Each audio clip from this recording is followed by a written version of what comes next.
You are Locked On Phillies Postcast, part of Locked On Sports Philadelphia, on the Locked On Podcast Network. Your team every day.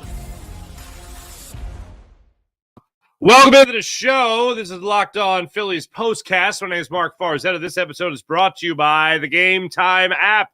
Download the Game Time app, create an account, use promo code LOCKEDONMLB for $20 off your first purchase. Terms do apply. Before we go any further, hit like, hit subscribe, and all that fun stuff here on the Locked On Sports Philadelphia YouTube channel. We'll take you all throughout this entire 10-inning shutout of the Philadelphia Phillies in this 1-0 loss where they faced a bullpen game against San Francisco Giants and couldn't even come up with one measly run. If you show me the lineup card that we all see before the game and you see Nick Castellanos in the cleanup spot, it kind of makes you go, huh.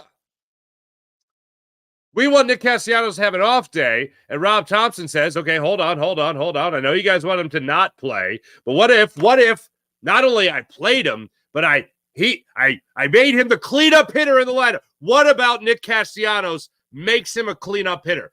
I'd rather have Cody Clemens bat cleanup for this team. I'd rather have Edmundo Sosa bat cleanup for this team. I'd rather have either of those two than Nick Castellanos in the cleanup spot. Hey, he got a hit. Oh, where's the parade? The guy got a hit today. The fact that he is batting cleanup is just stupid. It was one of those things that Rob Thompson did before the game that just made me go, this feels like a loss. Like already. I know they had Zack Wheeler out there, and I was like, oh, Zack Wheeler before the game, he could go out there and deal. I'm still going to feel like it's a loss, unfortunately. What did he do? He went out there and he dealt. And the Phillies took a loss. Go figure. Go figure. As the kids say, make it make sense. And I can't make sense of any of this. Let's get into three big things here as we do each and every show here in this Locked On Phillies postcast. Number one, let's go ahead and give the praise to Zack Wheeler, who had 101 pitches, I believe it was, in total tonight.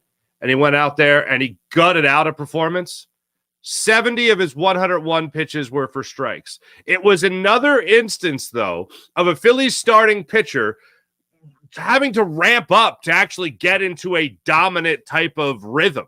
19 pitches first inning, 19 pitches second inning, 19 pitches third inning. Just you didn't have that quick inning throughout the game, really, throughout the first three innings of the game for Zack Wheeler, and that has been the MO for Aaron Nola. It was the MO, unfortunately, most recently yesterday, and then again today with Zack Wheeler on the hill. It was the same type thing. You couldn't find the groove.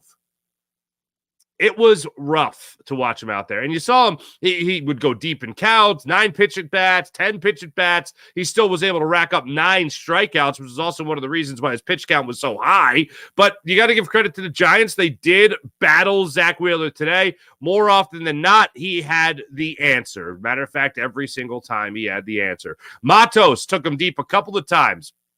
One time, wrapped it just outside the foul pole down the left field line, and it just hooked foul. Another time, you had Brandon Marsh out there on the warning track be able to bring one down just before it went over the fence, so that was nice to see. But still, Matos was giving Zack Wheeler a run for his money with a couple of those big swings that he had in the game. But like I said, Zack Wheeler just had the answer. Throughout the game, 101 pitches, walked 2, gave up 2 hits, 6 innings of work. I was really hoping in that 6th inning when he was out there that he was going to be able to at least give you one more inning and maybe push back the bullpen a little bit further. Turns out it didn't really matter all that much because your bats weren't going to do anything for you anyway. But Zack Wheeler went out there, gave his team a chance to win, which is all you could ask, racks up another quality start in the very least, and also lowers his ERA now from the 2.52 that it was before the game to the 2.32 that it is right now. So I want to make sure I lavish praise upon Zack Wheeler. And one last thing I do want to say about one of the Phillies aces here in Zack Wheeler is that when he did go out for that 6th inning, you saw him face off against Matos, 4-pitch at bat. Yastrzemski was a 3-pitch at bat, and then Estrada works the 10-pitch at bat, which killed any opportunity you would have of Zack Wheeler logging a 3rd consecutive 7-inning performance in 3 straight starts there. At least 7 innings, no more than 2 earned runs. Of course, no earned runs today. And that's what we saw from Zack Wheeler. Moving on to number 2. I'm through with the hard to believe stuff I'm through with it's baseball. I'm through with in 162 games, I'm through with it. This offense is too damn good to go into Colorado and struggle. This offense is too damn good to come into San Francisco and get shut out in a bullpen game. In a game where you go 0 for 5 with runners in scoring position. You leave 8 men on base. Make that make sense, please, and thank you. 9 men left on base, excuse me. 0 for 5 with runners in scoring position. 9 men left on base. Make this make sense to me, please. Make it make sense to me. When you look at this Philadelphia Phillies offense, Spencer Howard comes into the game in the 4th inning. He gets Bryce Harper to foul out in left field territory, okay? Castellanos gets a 1-out walk. Stott flies out to center field. Sosa gets a single. All of a sudden, oh my goodness gracious, you got runners on first and second. Unfortunately, you got 2 outs, runners on first and second. Brandon Marsh steps up to the plate. Your first real legit chance to actually do something in this game. And Brandon Marsh, unfortunately, strikes out. Got a 3-2 fastball up in the zone a little bit, swung under it. Couldn't make contact. Also had a rough pitch. I believe it was a 3-0 count at the time. Had the 4th pitch of the at-bat actually called a strike when it was low in the zone. Whatever. That's nitpicking when there's plenty else that went wrong. You also have another situation here where early in the game you get another base runner, and you really couldn't get anything going in that situation either. But the 3rd inning is really where things started to happen for the Phillies, and they just couldn't capitalize on anything. 4th inning, couldn't capitalize on anything. You go into the 6th inning, Real Muto, leadoff double against Spencer Howard. He extends the hitting streak to 17 games. Now alone with the franchise's all-time longest hit streak by a catcher, 17 games. That's insane to me too. But he leads off with that double, nothing doing after that. Harper grounds into the fielder's choice. Castellanos strikes out on 3 pitches. Good to see you. Bryson Stott, thanks for stopping by. Lines out to right field. Lead off, double, couldn't do anything with it in the 6th inning. 6th inning, 7th inning, 8th inning. Leadoff man on. Each one of those innings, couldn't do anything with it. Kyle Schwarber has turned into that slap hitter again. Hey, I'll just take hits, man. I would love for Kyle Schwarber to step up and, be June Kyle Schwarber and get you, 9, 10 home runs, in the very near future here. It's not guaranteed. If you could just get him to be a base runner with great regularity, then I'm feeling even better. He's been a base runner with great regularity. Phillies haven't had success.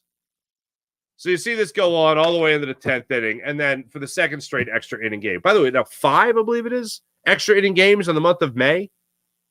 Phillies have played a lot of free baseball for you folks. And again, they can't score in the top of the 10th inning.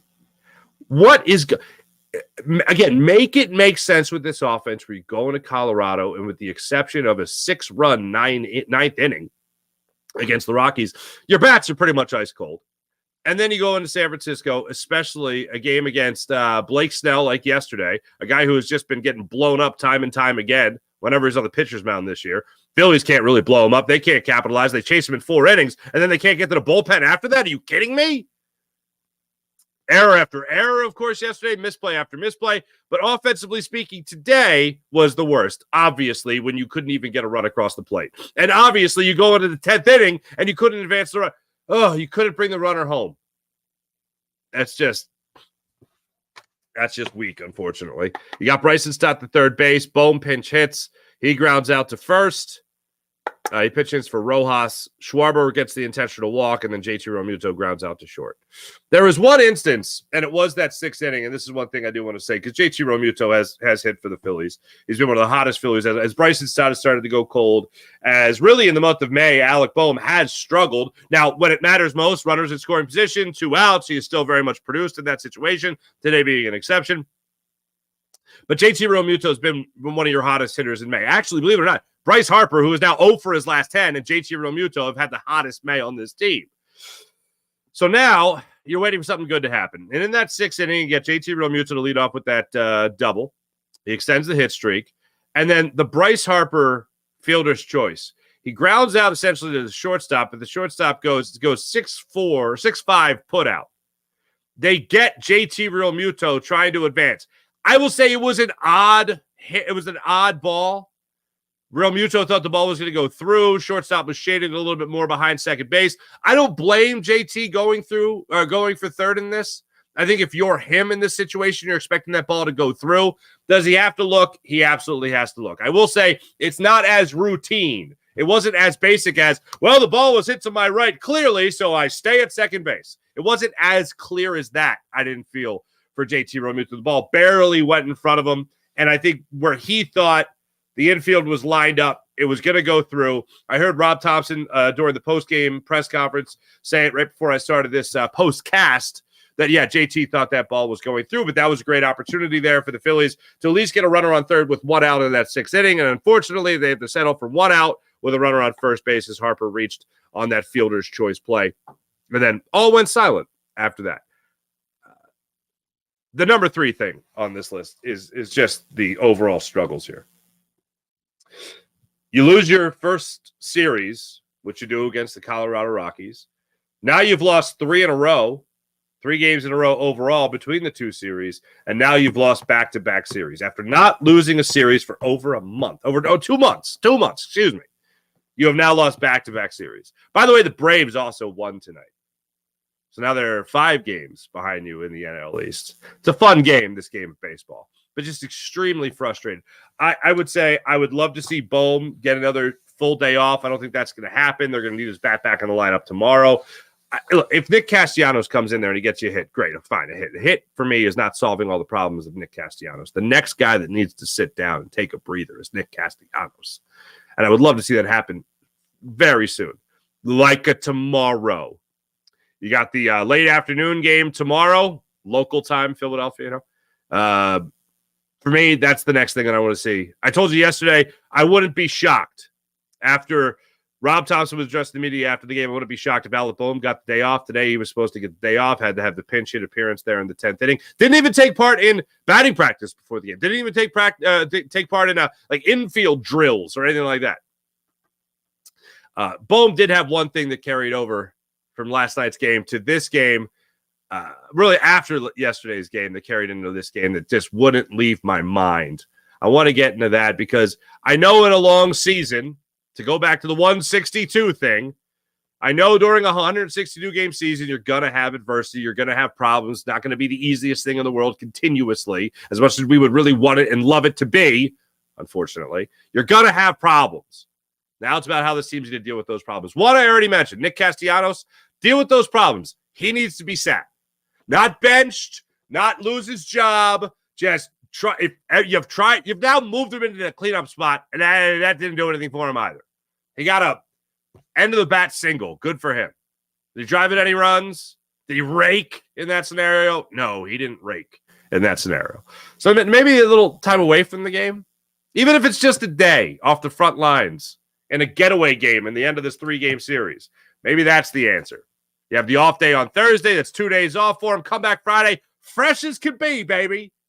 That's what I'll cross my fingers for, at least. But there's one thing from Alec Boehm's comments after yesterday's game that I want to talk about, and that's what's coming up. You're Locked On Phillies postcast on the Locked On Sports Philadelphia YouTube channel.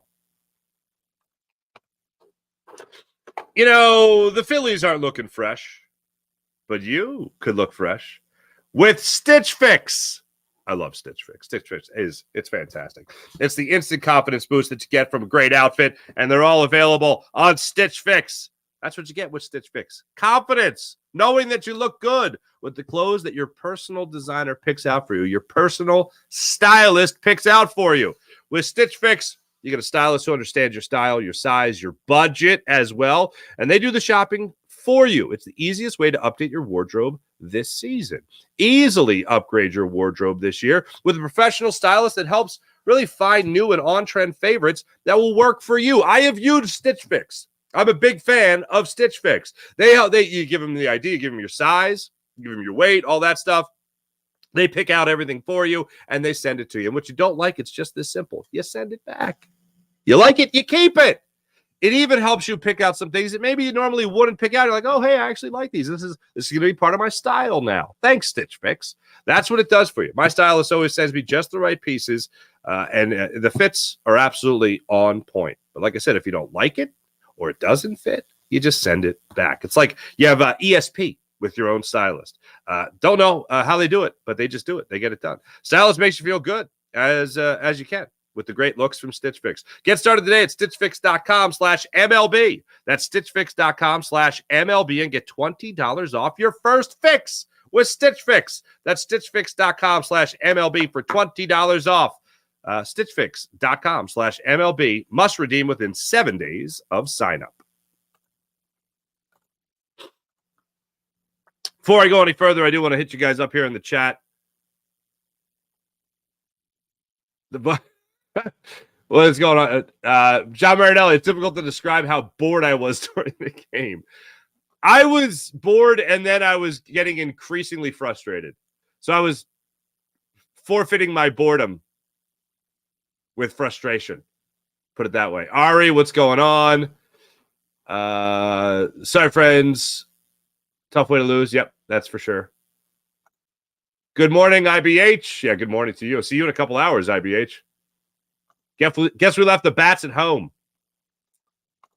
John Marinelli. Old Stubby batting cleanup. I'd rather have Garrett Stubbs back there. You know what? Send a message to Nick Castellanos. Garrett Stubbs is batting cleanup, okay? You enjoy your time on the bench. We got Stubby in there, all right? John Marinelli, I like where your head's up. Heads up. Whoop. Heads at. Ari Stein.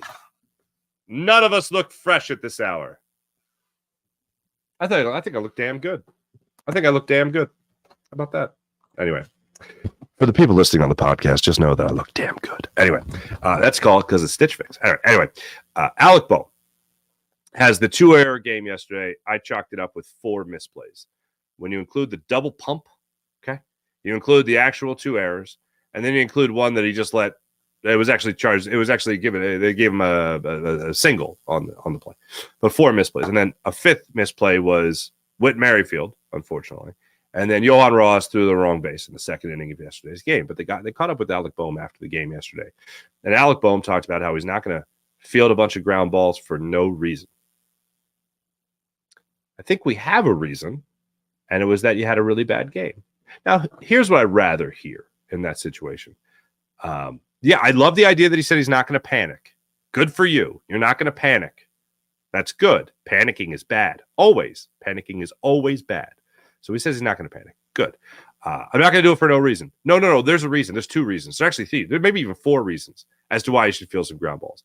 The only reason that you should maybe not actually go out there and field those 1,000 ground balls that you mentioned is that if you feel you're thinking too much. Because the worst enemy for just about every athlete, I know it gets associated with baseball a lot, is in fact thinking too much. So maybe you did need to step away.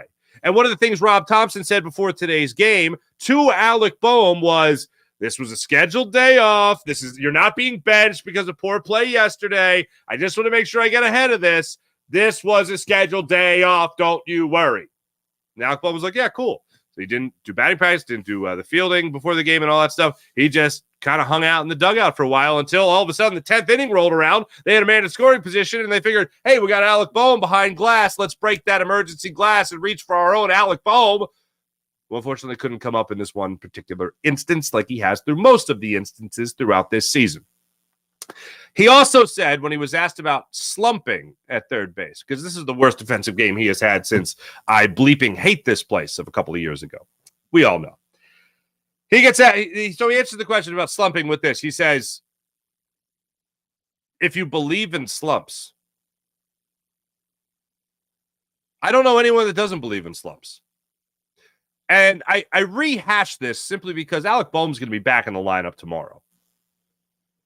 The Phillies need that one guy that they could really count on. One of the bigger names in this lineup, which Alec Bohm, absolutely, especially if he's your regular everyday cleanup hitter, he should be that guy. He absolutely is one of the bigger. When I talk about the lesser known guys, the end of the bench guys, I'm talking about Garrett Stubbs, I'm talking about Edmundo Sosa, I'm talking about those guys that help you win. Cody Clemens had some great plays at third base today. One not so great, but mostly great at third base today. Not so great with the bat, unfortunately, this time around, but great at third base.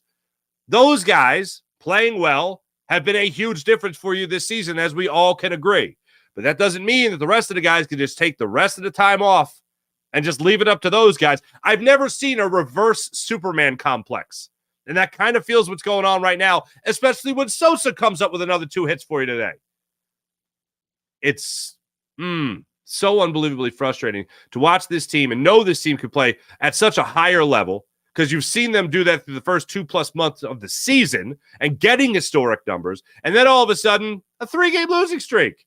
Back-to-back series you lose. You can't support your pitcher who's tossing 6 shutout innings, only allowing 4 base runners by way of 2 hits and 2 walks, and striking out 9, and you can't help him out like that? Good Lord. I don't think that Rob Thompson did them any favors by putting Nick Castellanos in the cleanup spot. Now, you could say, well, who else is going to go there? Well, I know JT's been hot at the 2 spot. You could move him. I mentioned Cody Clemens. I mentioned Edmundo Sosa. I mentioned putting those guys down there. Maybe, Schwarber just hit his first home run in a month or 20 days. What's today's date? 23 days. Yeah, maybe you don't move him, but rather see him than Castellanos batting cleanup. I don't like the idea of Nick Castellanos struggling and then you saying, you're struggling? Here's a promotion. It was one of those things when I saw the lineup before the game, I went, Rob Thompson, you better be right about this one. It wasn't. Hey, but Nick Castellanos got a hit. Oh, I don't care. I don't. I needed a big hit in this game.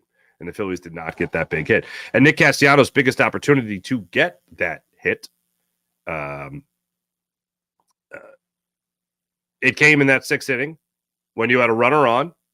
You unfortunately had 1 out already in the inning, but you had a runner on third. You had a runner on first, and Castellanos came up and struck out on 3 pitches. It was not pretty. Alec Boehm has made a decent career out of getting in front of or being aggressive at the plate. Nick Castellanos, if he's aggressive at the plate and he's not hitting home runs or doubles, then it's pretty ugly. And right now, unfortunately, it's ugly. And that's where we're at right now with this Phillies lineup.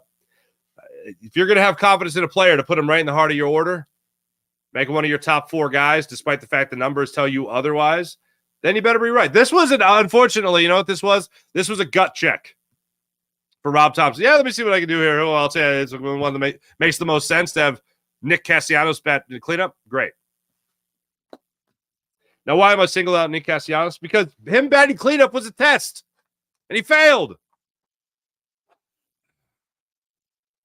Looking at the box, we'll look at the box score again coming up in a second. We'll also take a look at where the Phillies are headed next, but yeah, it's just a lot of ugliness. Just a lot of ugliness with this Phillies box score, unfortunately. We'll get to it more coming up in a second. We'll also highlight some of the guys that did their job, absolutely did their job tonight. I'm talking about that Phillies bullpen. We'll cover them in a second when we come back here. You're Locked On Sports Philadelphia, Locked On Phillies postcast. I will say Oracle is a beautiful ballpark out there in San Francisco. If you get an opportunity to go to a game, that's the place to go. Obviously, CBP with a little homestand coming up. Great place to be as well. But where you need to get your tickets is with the Game Time app. You need to download the Game Time app to your phone. You need to create an account. You need to use promo code LOCKEDONMLB. That's promo code LOCKEDONMLB with the Game Time app. You want to go to the game? Just use promo code LOCKEDONMLB when it comes to all things on the Game Time app. They also have the flash ticket deals, the zone deals, the all-in pricing. One of my favorite things, upfront and honest. This is the price. No surprises at the end when you go to check out on the Game Time app. And don't forget, Game Time is an authorized ticket marketplace of Major League Baseball, which makes getting tickets faster and easier. Prices on the Game Time app actually, listen to this, go down closer it gets to the first pitch. Killer last-minute ticket deals, and the Game Time Guarantee. Now, what is that? The Game Time Guarantee is if you find tickets in the same section and row for less money on another ticketing site or app, Game Time app will get you back at 110% of the difference. They will credit your account 110% of the difference. That's the Game Time Guarantee. Take the guesswork out of buying MLB tickets with the Game Time app. Download the Game Time app, create an account, use promo code LOCKEDONMLB for $20 off your first purchase. Terms apply. Again, create an account, redeem Locked On MLB for $20 off. Download the Game Time app today. Last minute tickets, lowest price guaranteed. Do want to give a shout out to the Phillies bullpen before I go anywhere. Before I talk about the ugly, let me get to the good. So Zack Wheeler uses 101 pitches to get through six innings, 6 scoreless. Orion Kerkering gets 2 strikeouts, 18 pitches in the 7th inning. We've talked about high leverage situations for Orion Kerkering. He came out in that 7th inning, high pressure situation because it's a scoreless game. It's not a closeout situation. It's keep it scoreless. He kept it scoreless. Got Chapman to strike out looking at that sweeper that was absolutely nasty. Got Bailey to pop out or line out, to Bryce Harper. And then he got Soler to strike out on that sweeper. So Orion Kerkering mowed down the competition 1-2-3 in the bottom of that 7th inning. 8th inning, I don't know what's going on with Jose Alvarado. It's been a little wild. A lot of full counts with Jose Alvarado as of late, but nonetheless, was able to get out of that 8th inning unharmed. Walked the leadoff man in Fitzgerald. Then he spiked the ball to put Fitzgerald in scoring position. He was able to strike out Ramos, though. He gets the 3-2 inside sinker to finish him. Good for him. Flores steps up there, pinch hitting for the rookie Brooks. He flies out or fouls out to Nick Castellanos in right field. Matos works a walk. That was intentional. They got him to 3-0, and then they just gave him the base. So you have first and second with 2 outs, and he gets Jastrzemski to ground out to Edmundo Sosa at short, who was kind of unsure as to what to do with that baseball. That was scary. 9th inning, Jeff Hoffman. Speaking of scary, he made things scarier, but in the end, got things done. Estrada came up with the infield single to second. Little confusion there.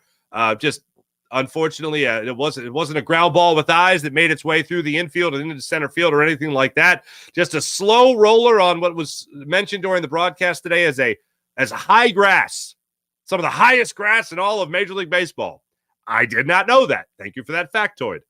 But that's what ended up happening. So you get a base runner right out of the gate like that. He gets Chapman then. He singles to left field. So they got 2 runners on. And he lost Chapman on an 0-2 fastball. Went aggressive with him. Chapman pulled it into left field, so now you got 2 runners on with nobody out. First and second, nobody out. Bailey flies out to center. Soler pops out to second, and Fitzgerald then strikes out on a fastball. So Hoffman made it scary, but he did the job. After first and second, nobody out, retired the rest of the way. Then after that, speaking of retiring, the Phillies offense got retired. Bottom of the 10th inning, Strahm came up, rocking a hard place. Runner already in scoring position. It is an unearned run, but it did cross the Matos RBI sac fly. No outs in the inning. He hits that one to left field for the second out, and then there was just no play at the plate. That was that. Phillies lose 1-0. As for where they go from here, I'll tell you that in just 1 second. Saw one more comment I want to make sure I get in here. IBH, maybe they need to take a sports psychologist on this road. Losing is a disease. A disease cured by winning. Whatever the line is from The Natural. Phillies and Giants wrap up this 3-game series tomorrow afternoon. The Phillies now fall to 20 games over 500. Come on. But they're 0-3 in their last 3. So they're 3 games under 500 in their last 3, if you really want to do the math. 3:45 start time in the late afternoon tomorrow in San Francisco. As the Phillies get this one underway, Christopher Sanchez will be a lefty-lefty matchup. Christopher Sanchez gets to start against Kyle Harrison. Kyle Harrison coming into this game 4-1 on the season, the young lefty. 3.90 ERA. He's coming in off of 3 straight 5-inning performances. He allowed 4 earned runs in his last start, 5 runs in total on 6 hits, including 2 home runs against the New York Mets. That's where he's coming in off of. As for Christopher Sanchez, he's coming into this game for the Philadelphia Phillies in this lefty-lefty matchup with a record of 2-3 on the season and a 3.15 ERA. He's had some things go his way lately, not in the early goings of games, but later, where I like to say that he's gone from looking like a guy that's a mop-up role type of pitcher to all of a sudden looking like Sandy Koufax for you. He's coming off a start against the Rockies. Unfortunately, it was a losing effort for the Phils, that 3-2 loss in 11 innings. Phillies again failed to score in the 10th inning of that one, or the 11th for that matter. But in that particular game, he went 5 innings, 5 and a third, allowing 1 run on 7 hits. Again, struggled through the first couple innings and then righted the ship the rest of the way. So that's what the Phillies pitching matchup looks like tomorrow. Christopher Sanchez, Phillies will try to salvage 1 game of this 3-game series, get back on the winning track. San Francisco Giants, red hot as of late. Now 2 games over 500 for them. Good for them. My name is Mark Farzetta. Make sure you hit like and subscribe right here on the Locked On Sports Philadelphia YouTube channel. Be back with you guys tomorrow, early evening, after that late afternoon, 3:45 start time at Oracle Park. Thanks for watching. Thanks for listening. Once again, hit like and subscribe on the Locked On Sports Philadelphia YouTube channel. See you guys tomorrow.